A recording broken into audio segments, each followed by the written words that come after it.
बारात जब आई, पुर घर भर शोभा अधिकाई। नगर के समीप जब बारात आई, थोड़ी हलचल हुई कि बारात नगर के समीप आ चुकी है। तो बारात को देखने के लिए सबसे पहले छोटे छोटे बच्चे दौड़ते हैं। हाँ, जो गांव के नगर के बच्चे होते हैं ना, वो बारात को देखने के लिए दौड़ते हैं। उनकी इच्छा होती है कि देखें दूल्हा कैसा है, सबसे पहले हम देखेंगे दूल्हा कैसा है, सबसे पहले हम देखेंगे। अब बच्चों में होड़ लगती है कि सबसे पहले हम देखेंगे दूल्हा कैसा लगता है। सब बच्चे दौड़ पड़े बारात को देखने के लिए। अब आगे आगे देवताओं का समाज, और उन देवताओं में सबसे आगे रथ भगवान का, विष्णु भगवान का। कितना सुंदर दिव्य रथ सजा हुआ, बहुत सुंदर उसमें प्रकाश। तो सारे बच्चों ने आपस में सलाह की, ये भैया हमें लग रहा है यही दूल्हा है। शिवा बनो। अच्छा, भगवान के पीछे जितने भी रथ थे सब एक से एक दिव्य सजे। इंद्र का, वरुण का, कुबेर का, दिक्पालों का, अश्विनी कुमार का, सारे रथ एक से एक सजे हुए। तो किसी ने कहा नहीं हो सकता है पीछे वाला दूल्हा हो, किसी ने कहा नहीं यही वाले हैं। तो काला पूछ लेते हैं। बोनी बोनी बोनी। थोड़े बच्चे गए और जो चला रहा था ना सारथी, उस सारथी से जाकर पूछा, ए भैया क्या दूल्हा यही है, इन्हीं की बारात है ना? सारथी ने कहा ना ना, ये दूल्हा नहीं है, दूल्हा पीछे पीछे है, पीछे जाओ। तो बच्चे पीछे बढ़े। तो देवराज इंद्र के रथ के पास पहुंचे, वो भी बहुत दिव्य सजा हुआ था। इंद्र भी बड़ा सुंदर देवता है। तो सारथी से पूछा, ये भैया क्या दूल्हा ये है? सारथी ने कहा ना ना, ये भी दूल्हा नहीं है, दूल्हा पीछे मिलेगा, पीछे जाओ। वरुण भगवान के पास पहुंचे, पूछा सारथी से, भैया दूल्हा ये है? बोले नहीं, ये भी दूल्हा नहीं है। सारथी ने कहा यहीं खड़े रहना, हटना मत, बारात निकलने दो, आखिर लोग देख लेना दूल्हा मिलेगा। तो किसी ने कहा देखो बूढ़े बाबा की बात करो, आजमाए ले। हाँ, खड़े हो जाओ। बच्चे वहीं खड़े हो गए। देवताओं की जब पूरी बारात एक एक करके निकल गई, अब थोड़े बहुत देवता थोड़ी है, 33 कोट देवता, जो कि समझ में भी नहीं आ रहा ये कौन सी भाषा बोल रहे हैं। धीरे धीरे जब बारात नजदीक आ गई और बच्चों ने देखा भूतों को, लंबे लंबे दांत, बड़े बड़े कान, विचित्र भेष, कोई बहुत लंबा, कोई बहुत नाटा, कोई बहुत मोटा, कोई बहुत पतला। बच्चे उल्टे पांव भागे, उल्टे पांव भागे, आधे गिरे आधे उठे, खेतों से रास्ता में भागे और भागकर घर पहुंचे। घर के अंदर घुस गए, अंदर कमरे में घुस गए, अंदर से कुंडी लगा ली, बंद कर लिया। माता पिता ने कहा क्या हुआ क्या हुआ? अरे बोलना मत, बोलना मत, कोई बोलना मत, आवाज मत निकालना। अरे क्या हुआ? कोई मत बोलना। इतने भूत प्रेत आए हैं कि आज कोई जिंदा नहीं बचेगा, कोई जीवित नहीं बचेगा। आज सब के सब मर जाएंगे, सबको भूत खा लेंगे। माता पिता ने कहा बेवकूफ हो क्या, ऐसी बात करते शर्म नहीं आती? महाराज की बेटी की बारात, और बारात में भला भूत आएंगे? बच्चों ने कहा दरवाजा मत खोल देना, नहीं तो अंदर घुस पड़ेंगे। हाँ, हमने देखा है अपनी आंखों से। अब माता पिता बात सच नहीं मान रहे हैं कि हाँ महाराज की बेटी की बारात में भला भूत भी हो सकते हैं। बच्चों ने कहा कि जो जियत रही बारात देखई, पुण्य ते बढ़कर सही, दिखी है सो उमा विवाह घर घर, बात असिलरी कन कही। पा जाती है ना, तो सास तिलक करने के लिए जाती हैं, 10-20 सखियां साथ में होती हैं। सो मैनावती भी चली। और जब मैनावती चली, मैना शुभ आरती समारी, असंग सुमंगल गावही नारी। मैना शुभ आरती समारी, संग सुमंगल गावही नारी।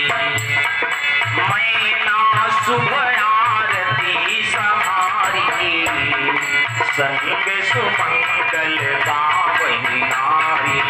संग सुमंगल गावही नारी, संग सुमंगल गावही नारी।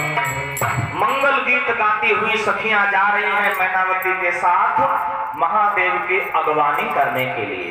और मैना बड़ी प्रसन्न है, बड़ी खुश है और अपनी सखियों से अपने दामाद की प्रशंसा करती जा रही हैं। ऐसा वैसा दामाद थोड़े है, महादेव जैसा दामाद, हाँ ये तीनों लोगों के स्वामी हैं, ऐसा दामाद मुझे मिला है, मेरी बेटी का तो बड़ा सौभाग्य है।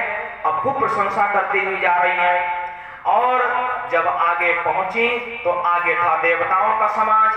मैना ने कहा देखो जिसके बाराती ऐसे हों बताओ उसका दूल्हा कैसा होगा। देवताओं के समाज को देखा तो सभी सखियों ने कहा हाँ बारात तो बड़ी सुंदर है, बड़े दिव्य रथ सजे हुए हैं, खूब जगमगा रहे हैं, और जब ऐसे बाराती हैं तो दूल्हा तो इनसे भी सुंदर होगा। बोले हाँ वो तो हो गई। तो पूछा किसी ने कि दूल्हा कौन से रथ पर है, तो कहा वही बता दिया यहाँ नहीं मिलेगा, पीछे मिलेगा, पीछे। देखिए बाबा की वीडियो बना रहे किसी और की थोड़ी। तो मैंने कहने लगी देखो इतने रथ तो आगे आगे चल रहे हैं और इतने ही पीछे पीछे चल रहे होंगे, बीच में दूल्हा मिलेगा, ऐसा वैसा दूल्हा थोड़ा ही है। जब कोई बहुत बड़ा होता है ना, नेता कोई आता है कुछ बड़ी आगे पीछे कौन सत्य भैया सक्षम वो है। तो आज महादेव चले जाओ की प्रशंसा कर रही है धीरे धीरे, और धीरे धीरे देवताओं का समाज जब सब आगे निकल गया और भूत प्रेतों का समाज शुरू हुआ, मैना चुप हो गई। लग रहा है बच्चे सच ही कह रहे थे, अब आवाज नहीं निकल रही। अब जितनी प्रशंसा कर चुके हैं अब उस प्रशंसा से पानी फिर गया, अब प्रशंसा से खत्म हो गई। भूत प्रेतों का समाज देखा, गोस्वामी जी कहते हैं कि विकट भेष रुद्र ही जब देखा और अवलन उड़ भय विशेखा। भेष रुद्र ही जब देखा अवलन उड़ भय विशेखा।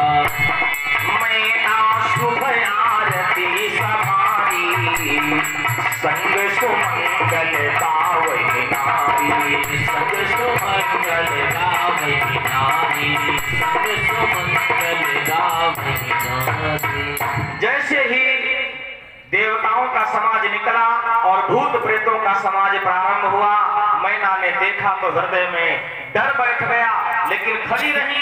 चलो दामाद के तिलक तो करना ही है। धीरे धीरे वो बारात आगे निकल गई और अंत में जाकर दूल्हे राजा के जो दर्शन हुए सो मैनावती को क्रोध आया और लिया थाली लोटा फेंक दिया और घर की तरफ भाग खड़ी हुई। ब्रह्मा जी ने देखा भोले बाबा की तरफ, वैसे तो ये उल्टे सीधे भेष बनाए रहा, आज तो थोड़ा सही सलामत है होते। अब देवताओं को चिंता थी किस बात की कि महादेव का जल्दी से विवाह हो, विवाह के बाद इनके पुत्र पैदा हो और पुत्र बड़ा हो और वो बड़ा होकर तारकासुर का वध करे। यही तो देवताओं का उद्देश्य था और उस उद्देश्य पर पानी फिर गया। ब्रह्मा जी ने कहा ले वो मर गो तारकासुर। जब सास थरी लोटा फेंक के चली गई, अब हो गया तारकासुर, अब मर गया। हाँ अब देवताओं का संकट नहीं दूर होगा, अब विवाह नहीं हो पाएगा। अब हमें लग रहा बिना विवाह के बारात लौटानी पड़ेगी। महादेव ने कहा देखो विवाह हो चाहे ना हो। देवताओं ने कहा महादेव तुम्हारी सास तुम्हारे ऊपर थरिया लोटा फेंक के भाग गई, तुम्हें कुछ ऐसा नहीं लगा कि तुम्हारा अपमान हुआ हो? महादेव ने कहा बिल्कुल नहीं, विवाह हो ऐसा पूजन तो आज तक किसी दामाद का हुआ ही नहीं होगा। पूजन थरिया लोटा मुंह पर, जल का लोटा था, एक दीपक जल रहा था। हमारी सास जब हमारे निकट आई और हमारी सास ने देखा कि दूल्हा के मस्तक पर तो गंगा जी हिलो रहे देंगे, जो उदय गंगा जी इनके सर पर विराजमान है। ब्रह्मा जी ने कहा मुंह तो हमारे चार, लेकिन जा बात नहीं कहूँ समझ पाइए। हाँ और सुनो, जो रोली अक्षत लेकर आई थी ना थाली में, क्या काहे के लिए? तिलक करने के लिए। और तिलक सम्मान का प्रतीक है, मंगल का प्रतीक है। महादेव जो मंगल के धाम हैं, अमंगल दूर करने वाले हैं। हमारी सास ने देखा कि जो स्वयं ही मंगल के भवन हैं, संसार का अमंगल दूर करने वाले हैं, तो क्या हम उनको तिलक लगाकर उनके मंगल की कामना करें? जिन्होंने संसार को मंगल में कर दिया, 3 लोक बस्ती में बसाए, आप बसे वीराने में, इसलिए हमारे साथ में वो डोली अक्षत भी फेंक दिया। और जो दीपक जल रहा था ना थाली में, दीपक ये तेज का प्रतीक है, तेज का। बढ़े या बारात लौटा के ले चले? बोले बाबा ने कहा बिल्कुल नहीं, आगे बढ़ो, विवाह होगा।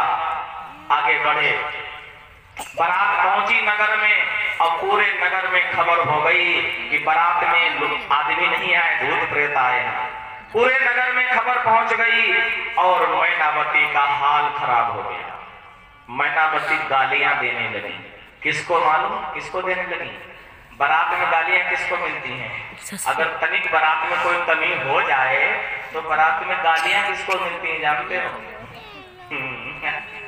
मजबा। जो बारात का मजिया होता है ना, जो मीडिएटर होता है, उसको गालियां मिलती हैं। और शंकर जी और पार्वती के विवाह के मजिया कौन है? नारद जी। बाबा नारद। सो नारद जी को गालियां देने लगी।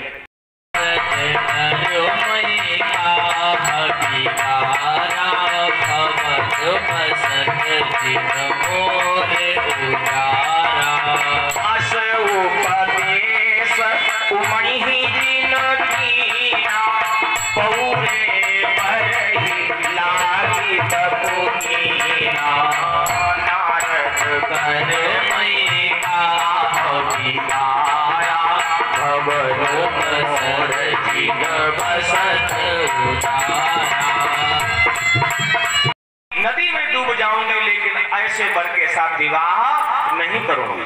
मैनावती ने हट कर लिया।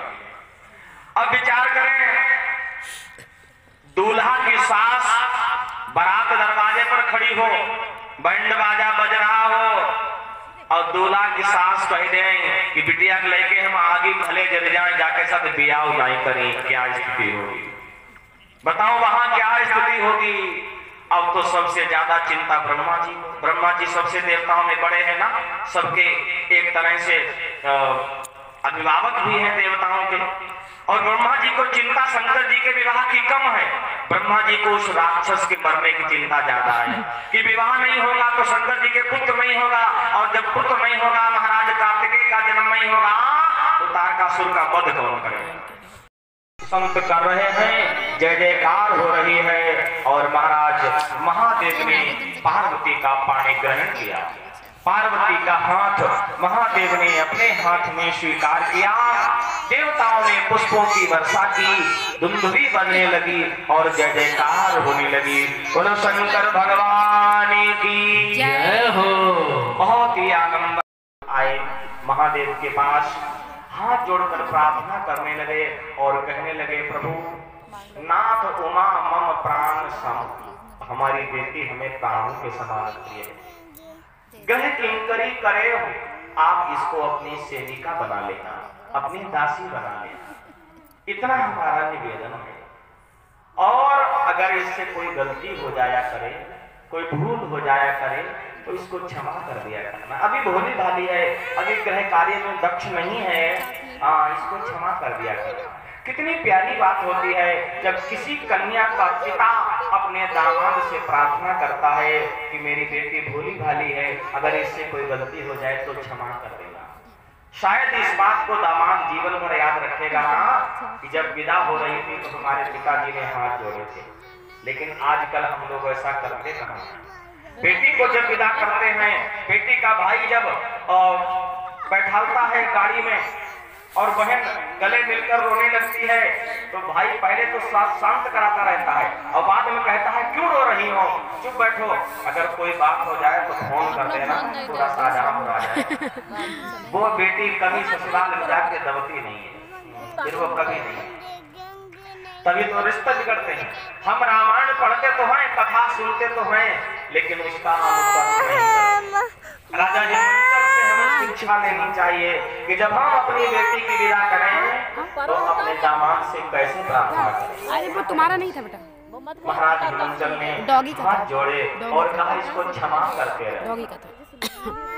और महाराज बेटी न्यू को चाहिए बैठा दिया न्यू आप गया शॉप्स रथ में में, कोई बहुत बात सुंदर नहीं। दिव्य रथ। देखो मामा के और पर्स में कुछ पड़ा तो नहीं महादेव खाने के लिए, देखो वापस कैलाश पर्वत की तरफ चले। इस घड़ी में तेरा जन्म हुआ था पोथी परम पुनीता। इस घड़ी में तेरा जन्म हुआ था पोथी परम पुनीता। उस घड़ी में जन्मी अनुसुईया सावित्री और सीता। उस घड़ी में जन्मी अनुसुईया सावित्री और सीता। घर ही बैठे बैठे घर ही बैठे बैठे तेरा जोड़ा मिला दिया। मेरी बेटी ने बहुत रोया तुझे घर से विदा किया। मेरी लड़की में बहुत रोया तुझे घर से विदा किया। तेरे हाथ पीले करके तेरे हाथ पीले करके मन गंगा नहा लिया। मेरी बेटी ने बहुत रोया तुझे घर से विदा किया। मेरी लड़की में बहुत रोया घर से विदा किया। एक पिता जब अपनी बेटी को विदा करता है तो बेटी के बचपन की बातों को याद करता है। ऐसे नहीं। उंगली पकड़ के मैंने चलना तुझे सिखाया। उंगली पकड़ के मैंने चलना तुझे सिखाया। गोदी उठा के मैंने झूलना तुझे झुलाया। गोदी उठा के मैंने झूलना तुझे झुलाया। बड़े लाड़ प्यार से बड़े लाड़ प्यार से मैंने तुझको बड़ा किया। मेरी बेटी मेरी लड़की मैं बहुत रोया तुझे घर से विदा किया। मेरी बेटी में बहुत रोया घर से विदा किया। तेरे हाथ बेटी पराया धन है संसार कहता सारा बेटी पराया धन है। भगवान बेटी पालों को निर्धन कभी न करना। भगवान बेटी वालों को निर्धन कभी न करना। बारातियों का बोझा बारातियों का बोझा मैंने सर पर उठा लिया। मेरी बेटी मेरी लड़की मैं बहुत रोया तुझे घर से विदा किया। मेरी गुड़िया मैं बहुत रोया तुझे घर से विदा किया। तेरे हाथ पीले करके मैंने गंगा नहा लिया। मेरी बेटी बहुत रोया रोया तुझे घर से विदा किया। मेरी लल्ली में बहुत रोया तुझे घर से विदा किया। पिता माँ से ज्यादा रोता है। फर्क इतना है कि माँ तो गले मिलकर रो लेती है और पिता दीवार की आड़ में जाके रो लेता है। पिता पेड़ की आड़ में खड़ा होकर रो लेता है कहीं बेटी ना हमको रोते देख ले। बेटी देखेगी तो धैर्य छोड़ देगी। इसलिए रोता पिता भी है। और हद तो तब हो जाती है जब उसका भाई रोता है। किसी ने कहा अरे तू तो रोज लड़ता रहता था झगड़ा करता था तू क्यों रो रहा है। तो भाई कहने लगा इसी बात का तो रोना है। जब जब घर में झगड़ा होता था गलती मेरी होती थी डांट बहन की पड़ती थी। जब माँ शिकायत करती थी तो बहन दौड़ कर जाती थी पिता के पास और कहती थी नहीं भैया की नहीं हमारी गलती थी। आज भाई रो रहा है फूट फूट कर। आज वो लड़ने वाली जो गलती अपने ऊपर ले लेती थी आज वो जा रही है। अब मैं किसके साथ लड़ूंगा किसके साथ झगड़ा करूंगा। आज सब रो रहे हैं आंसू बहा रहे हैं। ऐसी बेटियां होती हैं हमारे समाज में। लेकिन बड़ा दुख होता है जब इन ऐसी बेटियों के साथ भेदभाव होता है। के घर में बेटी जन्म ले लेती है ना, उसका घर हंसने लगता है, और जिसके घर में बेटा जन्म लेता है वो घर रोने लगता है। आप कहोगे पंडित जी ये क्या बात कह रहे हो, बेटा का खराब क्यों है, इतनी प्रशंसा बेटियों की कर रहे हो। ये मैं कोई पक्षपात नहीं कर रहा हूँ, लेकिन सच्चाई यही है। जिस घर में बेटी जन्म लेती है घर हंसने लगता है। हाँ, अब देखिए गांव देहात में जाकर जिनके कच्चे घर में कभी जरा सा आंगन फूट गया, दौड़ कर जाएगी और मिट्टी ले आएगी, कलिया में से निकाल के गोबर मिला लिया, आंगन को लीप के साफ सुथरा कर दिया। और बेटा जहाँ पे चाहा वहीं पे पानी फेंक दिया, जहाँ चाहा वहीं पे कपड़ा उतार के फेंक दिया। बेटी ये व्यवस्था करती है। और बेटियां, जिस घर में बेटियां हैं, मैंने खुद जाकर देखा है, उन घरों की सुंदरता ही कुछ अलग है। बेटे का है मान जगत में, बेटी का कोई मान नहीं, ये मेरे भगवान बता दो, बेटी क्या इंसान नहीं, ये मेरे भगवान बता दो, बेटी क्या इंसान नहीं।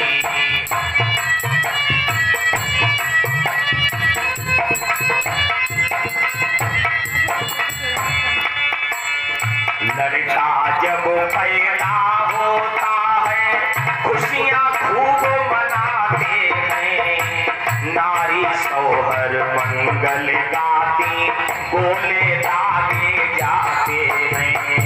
बेटा जब पैदा होता है खुशियाँ खूब मनाते हैं, नारी सोहर मंगल गाती बोले दागे जाते हैं।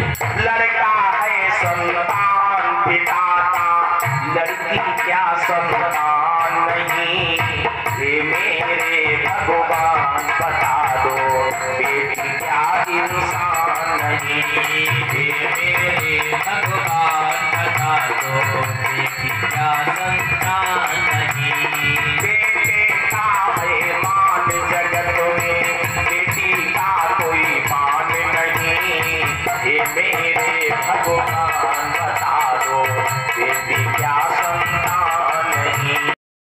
लड़के को स्कूल भेज कर शिक्षा खूब दिलाते हैं, बेचारी बेटी से घर में बर्तन साफ कराते हैं।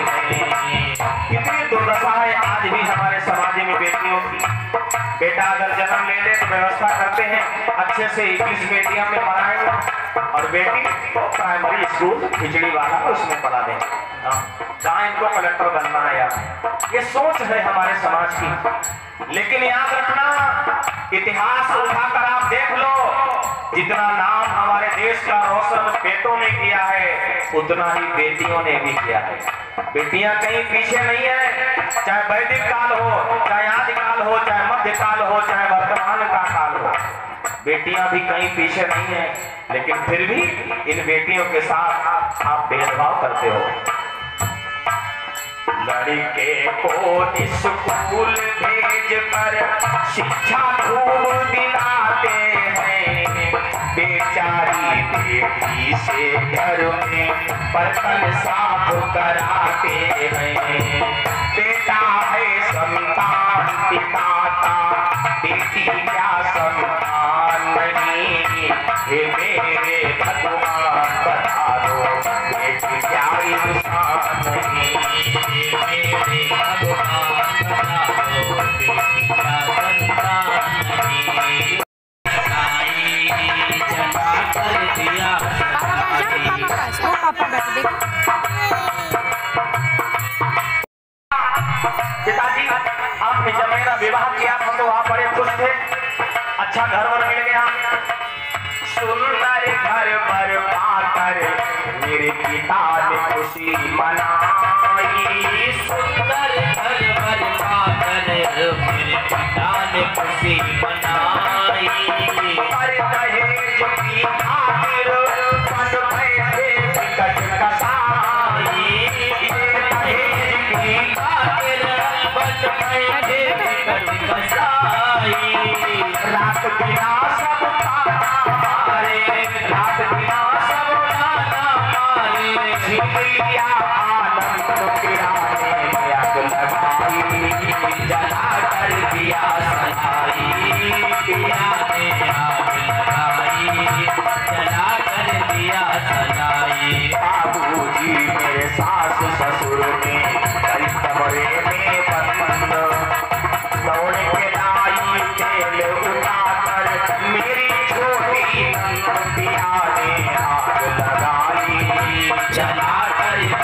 सलाई, पिया ने आग लगाई, जला कर दिया सलाई।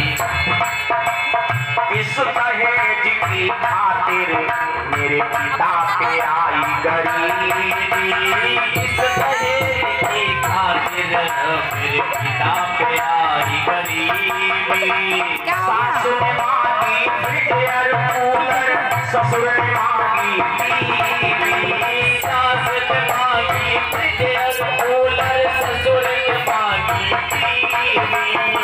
रात दिन खाना मारे, रात दिन खाना मारे, तेरा रहना नहीं पसंद, पिया ने आग लगाई, जला कर दिया सलाई, पिया ने आग लगाई, जला कर दिया सलाई।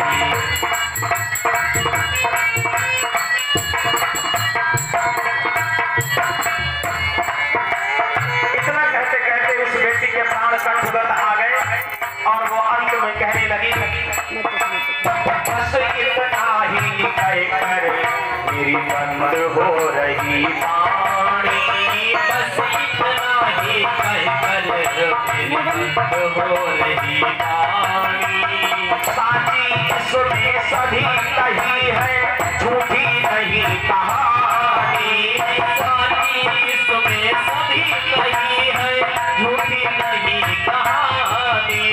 दशा देख कर इस भारत की, दशा देख कर इस भारत की, रोता है मन मन पिया ने आग लगाई, जला कर दिया सलाई, पिया ने आग लगाई, जला कर दिया सलाई। बाबूजी मेरे सास ससुर ने करी कमरे में बंद, दौड़ के लाई तेल उठाकर मेरी छोटी नंद, पिया ने आग लगाई, जला कर दिया सलाई, पिया ने आग लगाई, जला कर दिया सलाई। महादेव कैलाश पर्वत पर वापस पहुंच गए। हर गिरिजा बिहार नित नयऊ, यही विधि विपुल काल चली गयऊ, तब जनमेऊ खट बदन कुमारा, तारक असुर समर जेहि मारा। आई तो जमुहाई में राम शब्द निकला। पार्वती ने कहा, स्वामी राम का नाम सुनते ही हमारे मन में एक रोमांच सा हो जाता है, हृदय में एक हलचल सी हो जाती है। प्रभु, जिन राम का नाम आप जपते रहते हो, ये राम कौन है? ये राम क्या वही राम है जिनकी हमने पिछले जन्म में परीक्षा ली थी जब मैं सती के रूप में थी? क्या ये वही राम है जो दशरथ के पुत्र हैं? क्या ये वही राम है जिनकी जानकी का हरण हो गया था? प्रभु, हमें इन राम के बारे में बताओ, ये राम कौन है? महादेव ने कहा, देवी, राम के बारे में जानने की जिज्ञासा अगर तुमने पिछले ही जन्म में कर ली होती ना, तो इतनी लंबी यात्रा नहीं करनी पड़ती। आज पूछ रही हो राम कौन है? महादेव ने कहा, हाँ देवी, ये राम वही हैं जो दशरथ के पुत्र हैं, जो सीता के पति हैं, जो भक्तों के भगवान हैं। ये वही राम हैं और मेरे इष्ट देव। कौन? तो पार्वती घर पे ने गया कहा, हुआ है, प्रभु, सक्षम है, जाओ चले जाओ सक्षम। हमें इन राम की पूरी कथा सुनाओ। बोलो रामचंद्र भगवान की जय हो। यहाँ से शिव कथा का विश्राम हो रहा है। से कहा कि ये मायापति है राम कौन, जिनकी इतनी धुन है मनों में। यह मायापति है राम कौन, जिनकी इतनी धुन है मन में। ये मायापति है राम कौन, जिनकी इतनी धुन है मनों में। क्या यही जाने की जीवन में जो व्याकुल विचरे थे मन में? क्या यही जाने की जीवन है जो व्याकुल विचरे थे मन में?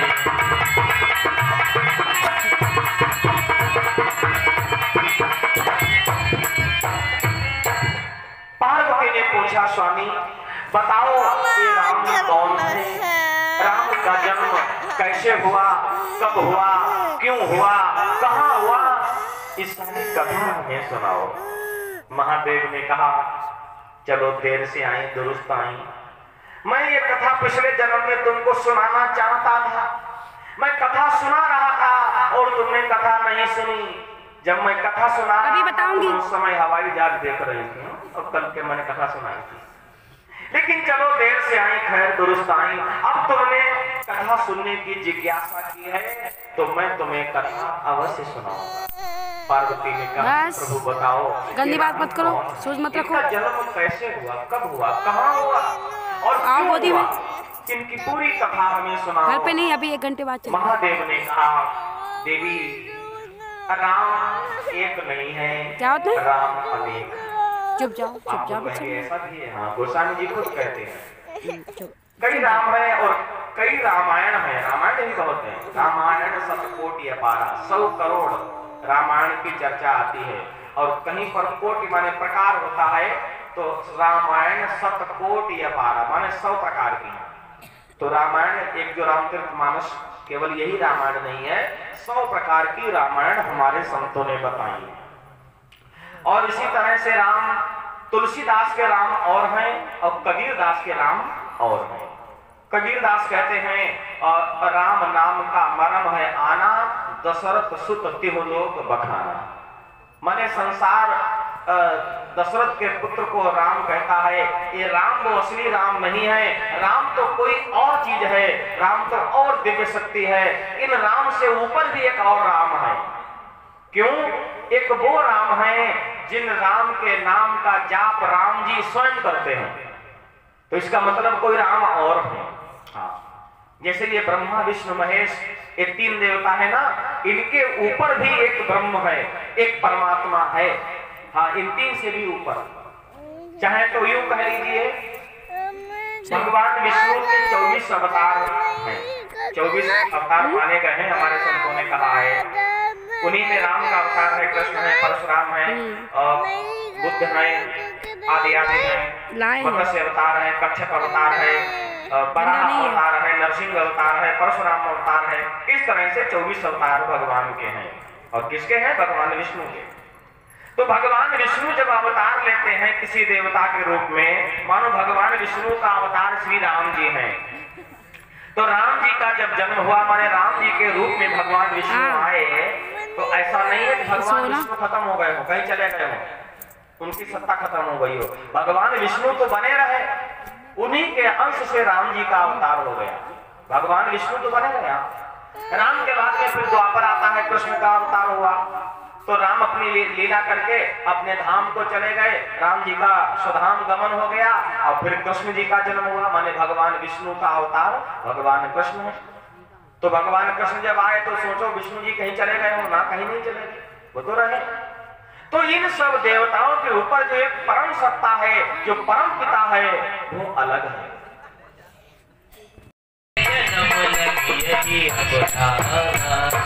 महादेव ने पार्वती से कहा देवी एक कारण तो राम के जन्म का यह है कि नारद जी ने श्राप दिया, और दूसरा कारण क्या है? राम जी के जन्म का दूसरा कारण, यहाँ से थोड़ी दूरी पर एक बहुत दिव्य तीर्थ है, हम लोग जाते भी हैं स्नान करने। बोलो नैमिष धाम की जय हो। नैमिष तीर्थ है, नीम साथ। यहाँ पर एक बार मनु शत्रुपा ने तपस्या की। यहाँ पर संतों की तपस्थली है नैमिष में, और यहाँ तपस्या की। तपस्या करते करते करते करते महाराज की समाधि लग गई, शरीर में दीमक लग गई, दीमक ने घर बना लिए। मनु महाराज ने इतनी तपस्या की और तपस्या से प्रसन्न होकर भगवान कई बार आए और कहा वरदान मांग लो, वरदान मांग लो। मांगहु पर बहुभांत लुभाए, लेकिन परम धीर नहीं चलहि चलाए। भगवान ने कई बार आकाशवाणी की, लेकिन महाराज तैयार नहीं हुए। एक बार भगवान ने आकाशवाणी की तो महाराज मनु के कानों के द्वारा वो वाणी अंदर जब प्रवेश हुई तो एकदम शरीर में स्फूर्ति आ गई, एकदम चमक आ गई, और महाराज उठे, चारों तरफ देखने लगे। एक मधुर वाणी किसने सुनाई? चुप भगवान जाओ पहले, नारायण अभी दिखा रहे हैं, साक्षात अभी दिखा प्रकट रहे हो हैं। गए। और भगवान नारायण ने हाथ जोड़े और कहा, अभी दिखा रहे हैं। महाराज तुम्हारी तपस्या से दिखा रहे मैं हैं। बहुत प्रसन्न हूँ, हमसे वरदान मांग लो। नारद जी ने मनु महाराज ने कहा वरदान? भगवान ने कहा हाँ। मनु महाराज ने कहा मैं वरदान नहीं मांगूंगा। भगवान ने कहा क्यों? इसलिए नहीं मांगूंगा, तपस्या के बदले यदि मैंने वरदान मांग लिया तो मेरी तपस्या नहीं रह जाएगी, वो मजदूरी हो जाएगी। कोई मजदूर दिन भर आपके यहाँ काम करे, शाम को अपने पैसा गिना ले, उसका कोई एहसान थोड़ी, काम किया अपना पैसा ले, और दिन भर काम करे पैसा भी ना ले, राम राम और ब्याज भी करके जाए, तो उसका फिर एहसान मानना चाहिए। मनु महाराज ने कहा अगर मैंने तपस्या का वरदान लिया, प्रतिफल ले लिया, तो फिर तपस्या नहीं रह जाएगी, वो मजदूरी हो जाएगी। भगवान ने कहा मैं जब आता हूँ तो अपने भक्त को कुछ न कुछ दे के जरूर जाता हूँ। आप मांगिए, आप क्या चाहते हैं, आप जो मांगेंगे मैं दूंगा, जो मांगेंगे, मैं मना नहीं करूंगा। मनु महाराज ने कहा मैं नहीं मांगूंगा, मुझे कोई आवश्यकता नहीं है।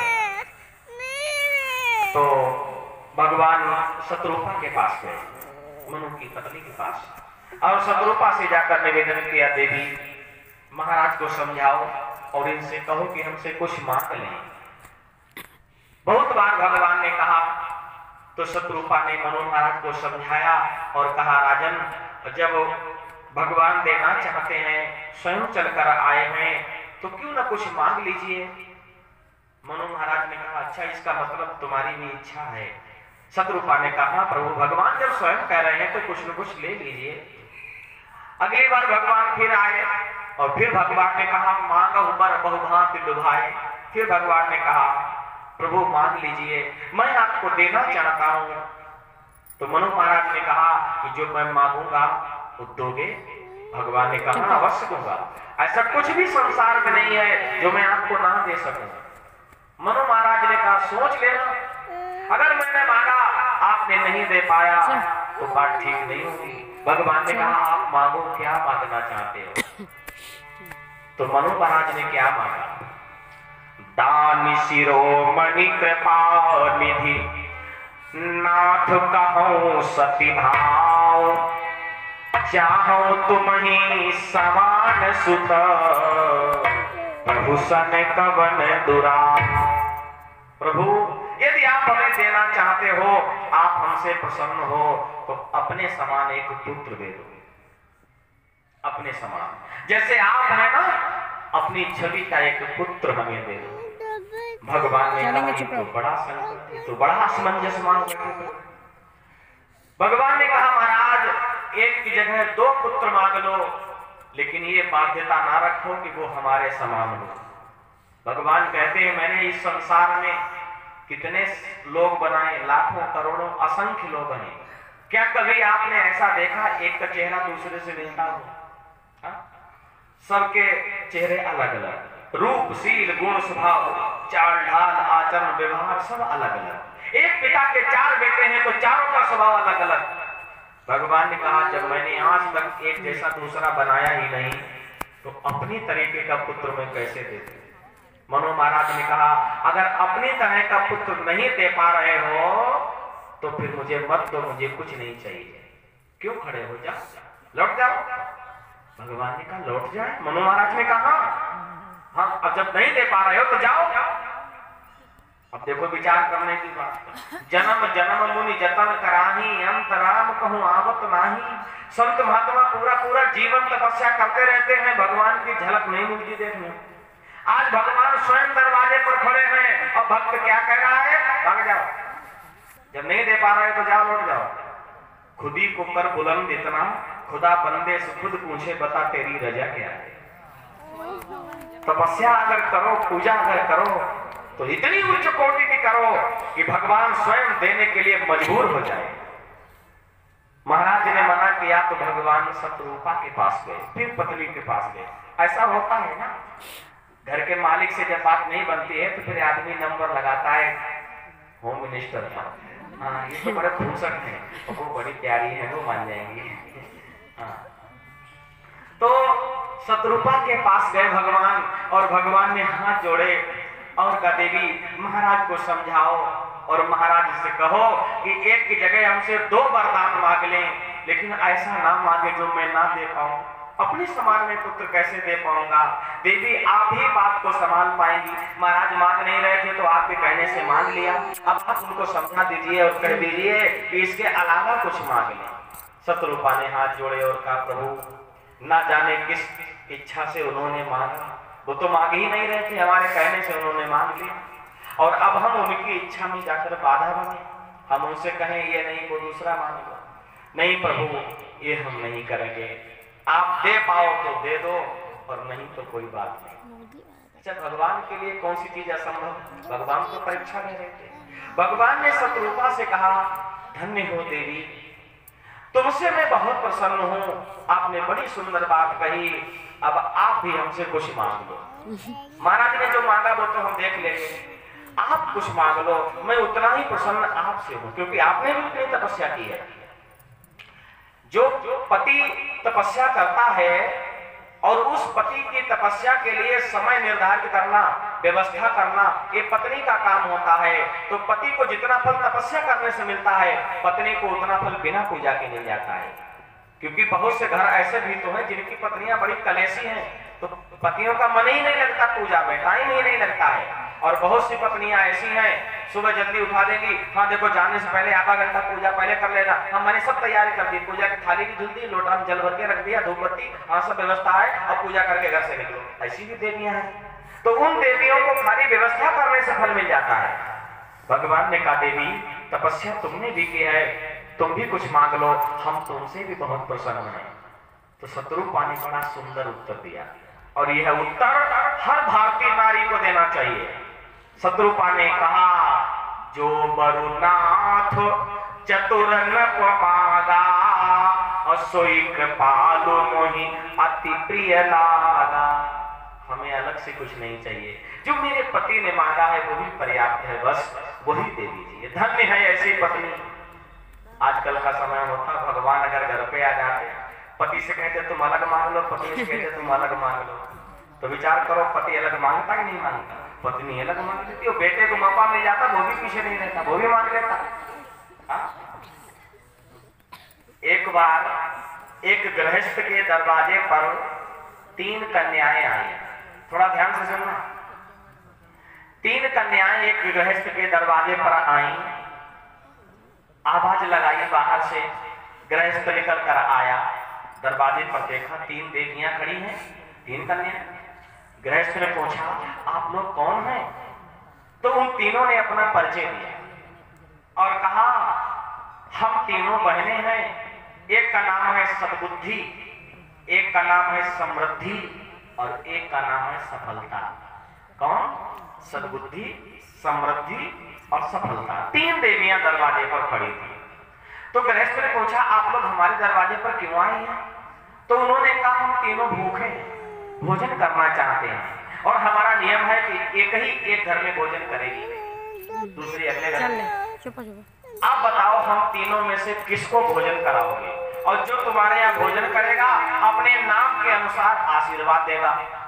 मानो अगर सफलता को भोजन करा दिया तो तुम्हें सफलता मिलेगी, समृद्धि को करा दिया तो तुम्हारे यहाँ समृद्धि माने धन दौलत बढ़ेगा।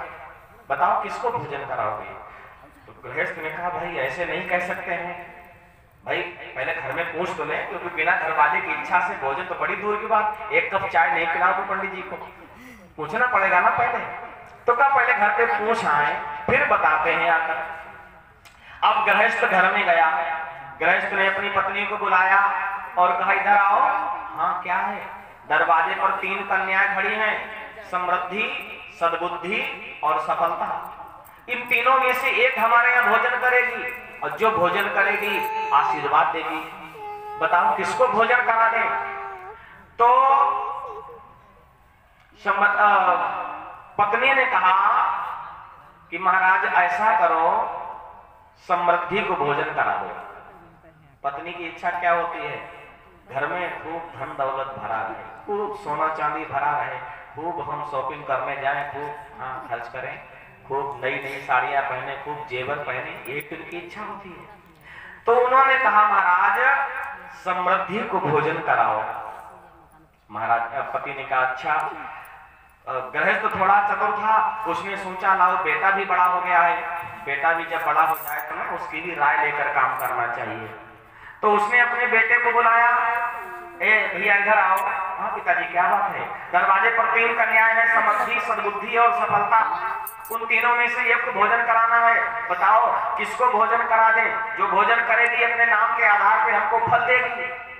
तो वो बच्चा तैयारी करके भाई चाहिए बोला जाए नहीं ओढ़ेगा, उसने के पिताजी सफलता को बुला पर ओढ़ेगा नहीं ना। नौकरी में, बिजनेस में, व्यापार में, पढ़ाई लिखाई। चल हम नहीं डालते।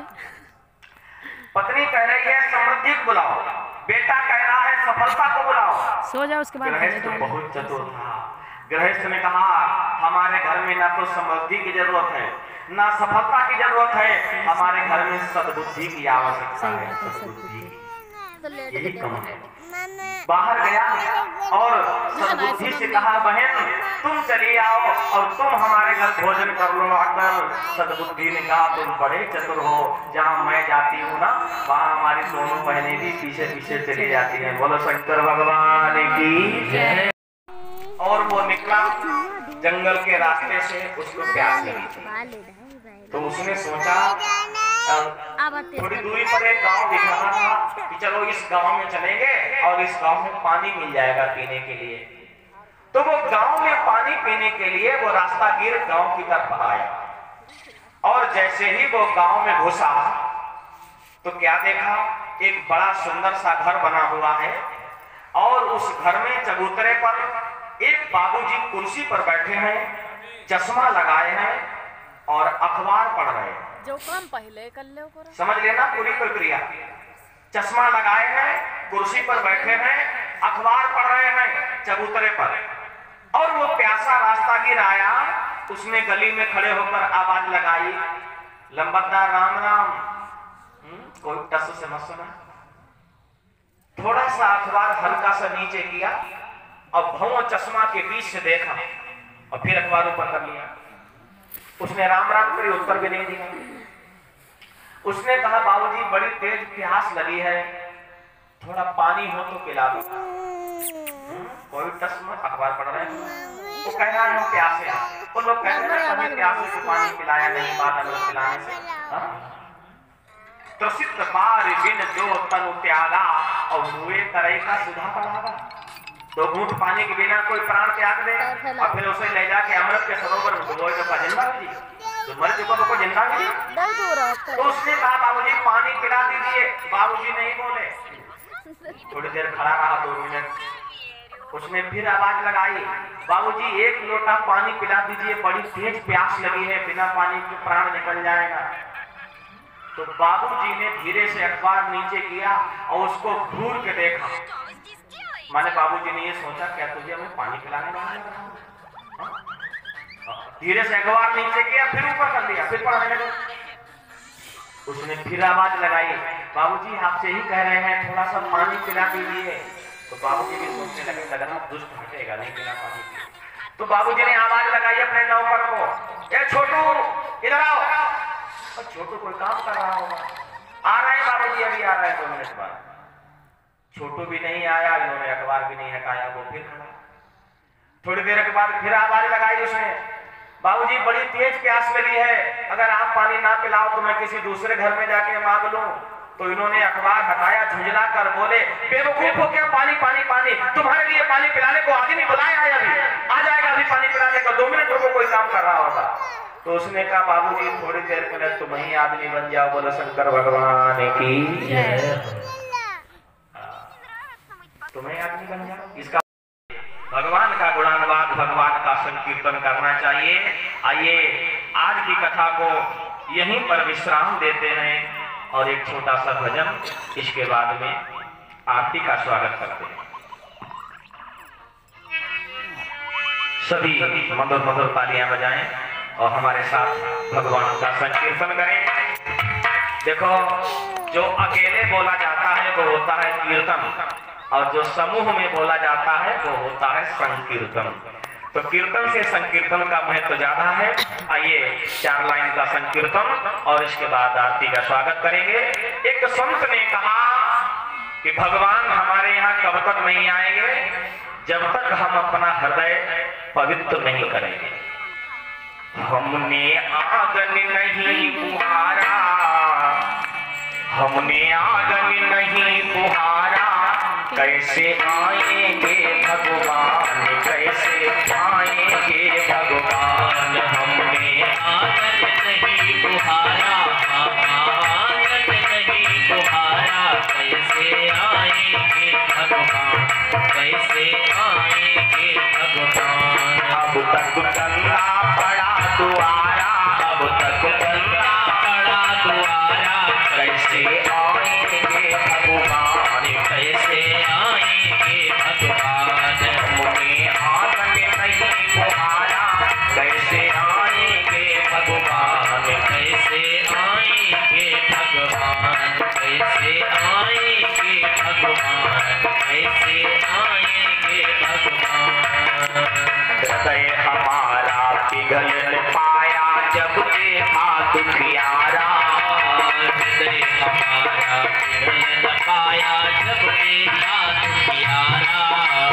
किसी पंथ भूले को हमने पीना नहीं सहारा, किसी पंथ भूले को हमने पीना नहीं से आएंगे भगवान। हमने आंगन नहीं बुहारा, कैसे आएंगे भगवान, कैसे आएंगे भगवान।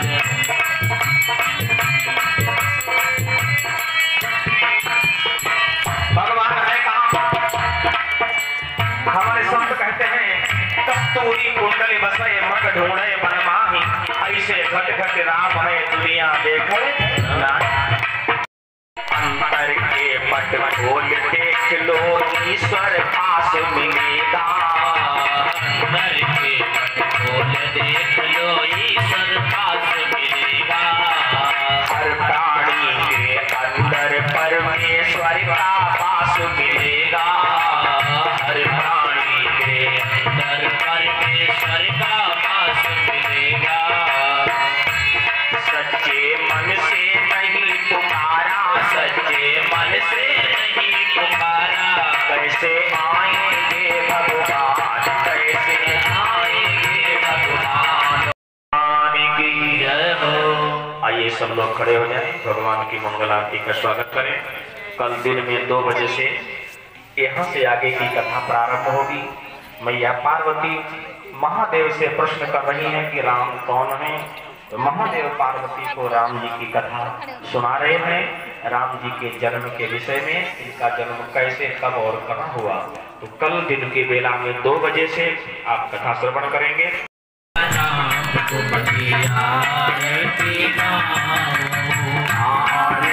गाओ प्यारे तुमको मनाओ, आरती गाओ प्यारे तुमको मनाओ। मैं तो भली भली जाऊं, हे राजा राम तुम्हारी आरती गाओ, हे राजा राम तुम्हारी आरती गाऊं।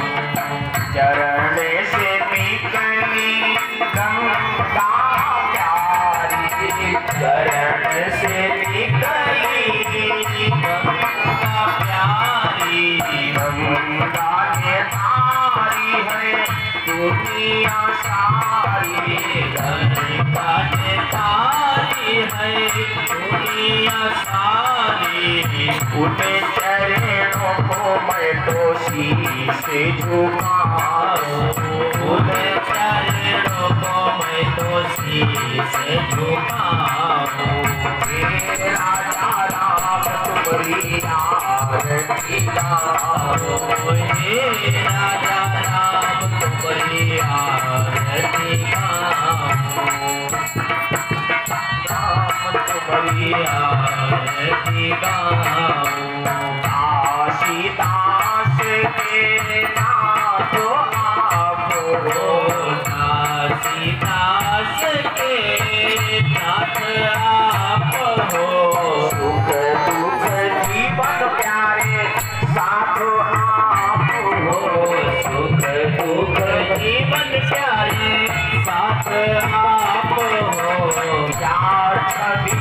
मैं तो हियो में बसाऊं या छवि को मैं तो हियो में बसाऊं हे राजा राम तुम्हारी आरती गाऊं हे राजा राम तुम्हारी आरती गाऊं आरती गाऊं प्यारे तुमको मनाऊं आरती गाऊं प्यारे तुमको मनाऊं हे सीताराम तुम्हारी आरती हे राधे श्याम तुम्हारी आरती गाऊं हे राजा राम तुम्हारी आरती गाऊं हे राजा राम तुम्हारी आरती गाऊं बोलो राम की उमापति महादेव की पवन पुत्र हनुमान की आदि शक्ति दुर्गा मैया की लक्ष्मी नारायण भगवान की यज्ञ पुरुष भगवान की श्री हनुमान जी महाराज की श्री बालाजी महाराज की संत समाज की